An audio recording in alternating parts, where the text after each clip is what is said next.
All right, this may be a little advanced. I will assume you have a little bit of background knowledge.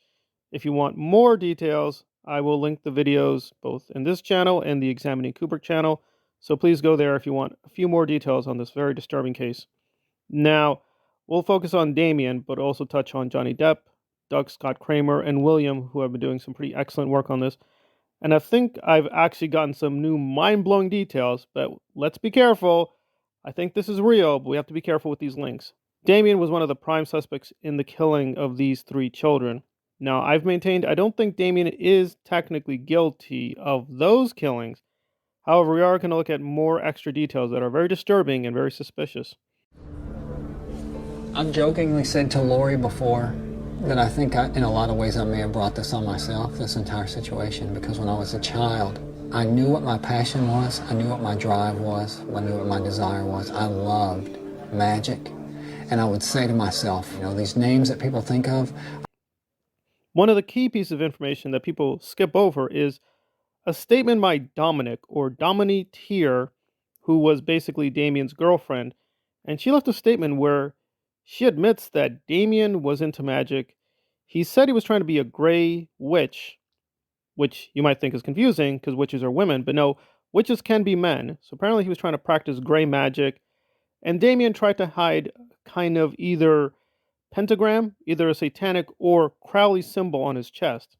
He denied he had it, but then later he kind of confessed he did have it, but he's trying to get rid of it on his body. So apparently he was into witchcraft, into magic, and so on and so forth. And if you read Crowley, Crowley does state these things about human beings, that human sacrifice is recommended to do magic. Now, that does not mean he did anything, but it does mean that his portrayal of being totally innocent and pure doesn't make sense. He did link up with people who were into witchcraft, and apparently Dominic's family also was into it.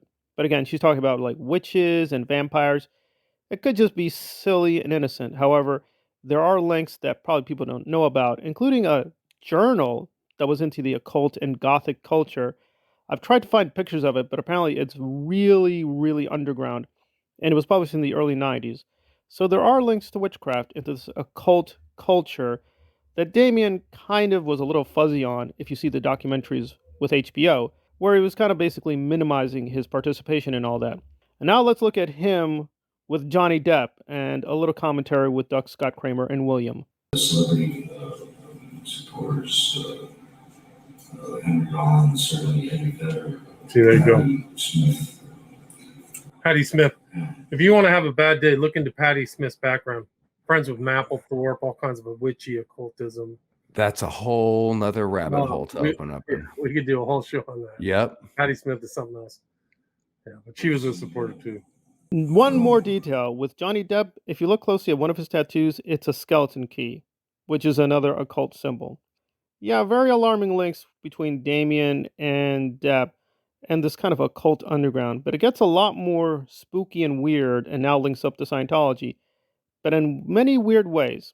So there are really three facts, and again, gotta be careful. It's not clear these are tight links, but there is something there. The first fact is that Damien Echols, that is not his real name. His real name is Hutchison.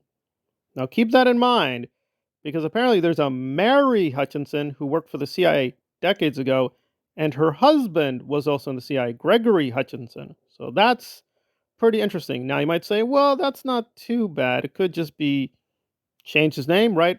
He had a stepfather, just changed his name to Damien. It's a little strange having a CIA connection, but again, is this the same family? Could just be bearing the last name. But now, hold on. It gets even more crazy because you know who else has that last name? Stefani Hutchinson. And who is she? Well, she's on the board of the Aftermath Foundation, which is an allegedly anti-Scientology organization with Mike Rinder, the former head of OSA. Now, again, we've got to be careful. We got to check these family trees. It could just be a name is a name. These are common names, and there's no family connection at all. Or it could be, all right, there are family connections, and that is strange. I mean, but again, just being tied to the CIA does not make you the CIA. And again, we will have family members who are part of a CIA, or they have a family member into the occult.